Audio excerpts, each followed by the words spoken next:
Hello folks, it's the 25th of April, 2007, and welcome to Trick's Takeout Triptych Show. For those of you watching this on Blogspot, the ORG, or live video, you need to be filled in just a tad because you can't view the video that this is a reply to. I'll post a link to it in either the description, I don't remember what's that,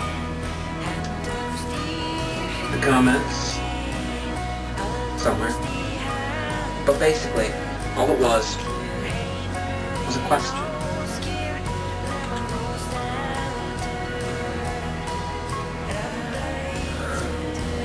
And that question was, if you could spend the day with anybody in history, who would you spend it with? I know this really isn't what the originator of the video intended, but my answer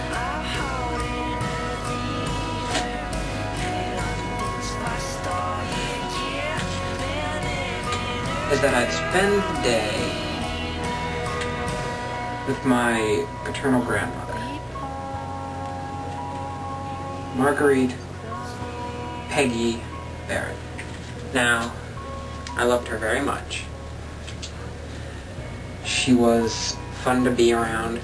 The last time I went down and saw her, she actually invited me to a protest against the Iraq War. She always supported me in my writing. I know that if she had been alive when I made the decision to become an anarchist, she would support that. I'm fairly sure she would support my atheism. She supports my dad's quasi-atheism. Not really sure where he stands on that point, actually. But none of that is really the reason I would want to spend a day with her. The reason I would want to spend a day with her is because she was an amazing person, and she had a very big influence on my life. But she never got to meet the one person who's had the biggest influence on my life. Rebecca never got a chance to meet Nanny. We didn't even call her. Rebecca never got a chance to meet her before she died. She died of, I believe, I want to say skin cancer, about two or three years ago. She lived down in Florida on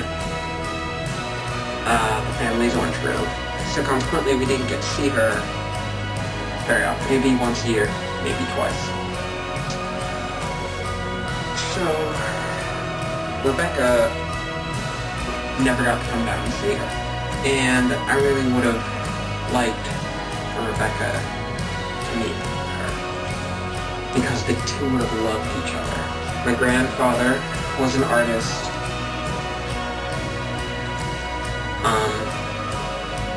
Much in the same street that Rebecca was before she got into industrial design.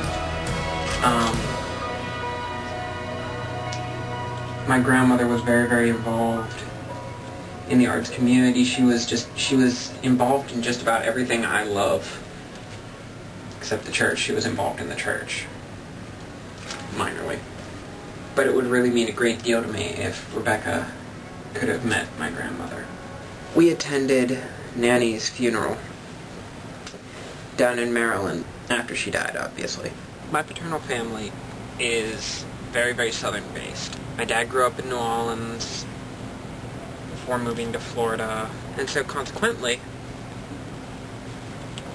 my family owns, or well, not my family, but part of my family owns a plantation in Maryland, a very big plantation known as Y House, which is now a museum.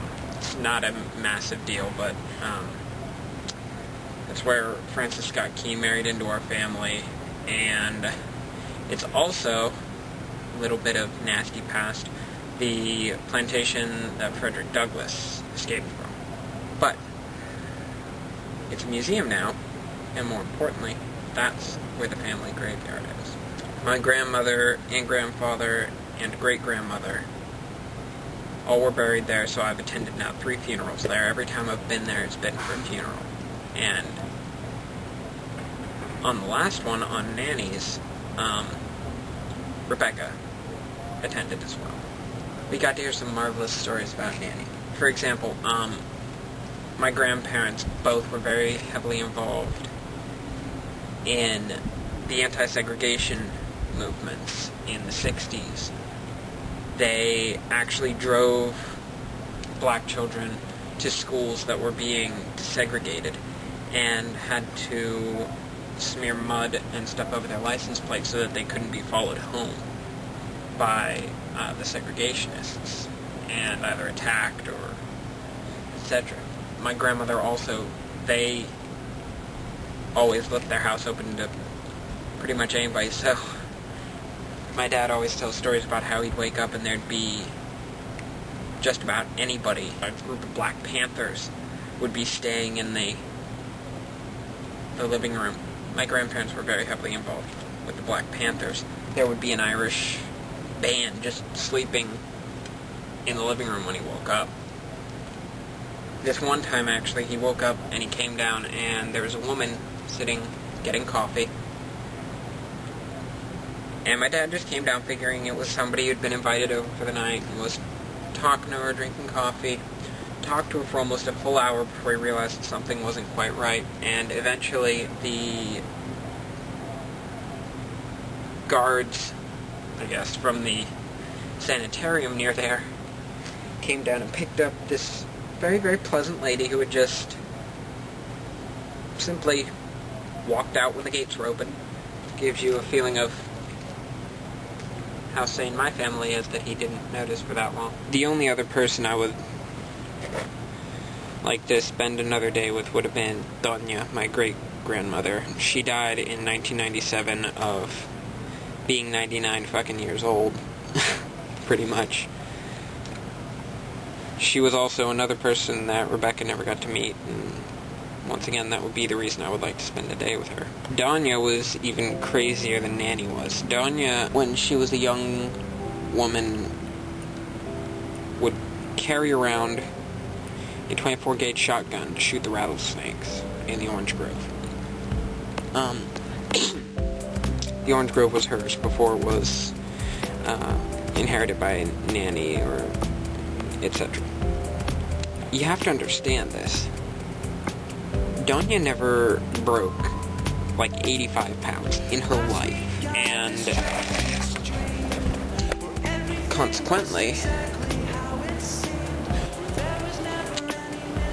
every time she used a shotgun, she had to pull only one of the triggers. It was double barrel shotgun, and she also had to lean in quite a bit because of the backlash from the shotgun, because she was so light and tight.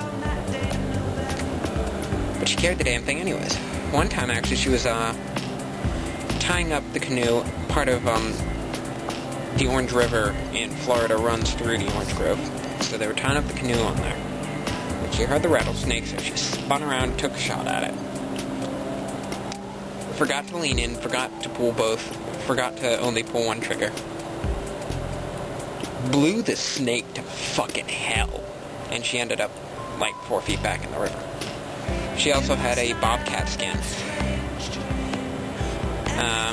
From a bobcat she had killed herself with a pistol shot to the forehead. Amazing lady. And I believe on her 99th birthday, they took her out to go horseback riding. Now, there is somewhat of a story behind this.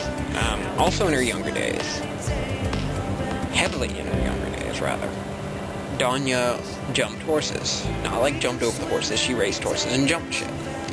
She had blue ribbons pretty much coating her house from the shit she had won. Now, you gotta realize what she was like at this point. She was fairly blind. Anytime anybody got relatively close to the pool in the backyard when we were young, she would freak out because she couldn't tell exactly how close we were and she thought we would fall in. She was mostly deaf. Scraggly old lady, literally like this tall. Fully standing, but she never was. She was always hunched over. And once again, very, very skinny. Probably one of the places I inherited. So they figure they'll take her out, get one of the ranch hands to lead her around on the horse, and it'll be cute. She'll be on a horse one last time.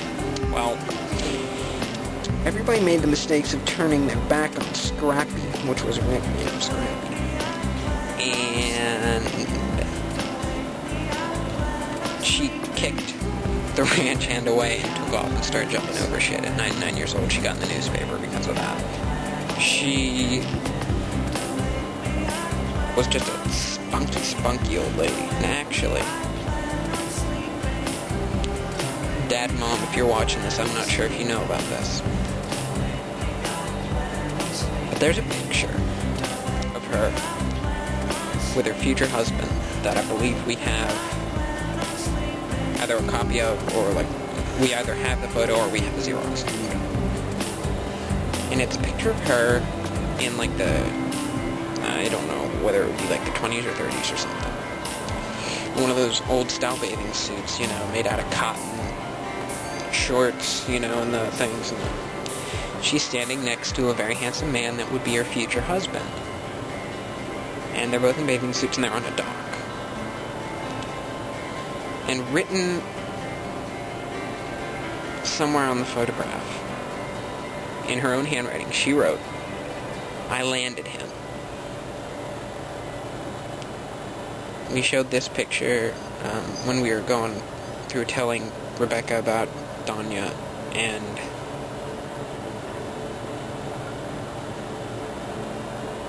from that day forth, Rebecca likes to say that a lot. She likes to say she landed me. So I'm not sure if my family knew that one. So even from the grave, she's had a big influence. But yeah, in conclusion, if I had to choose somebody to spend the day with, it would be either Nanny or Scrappy.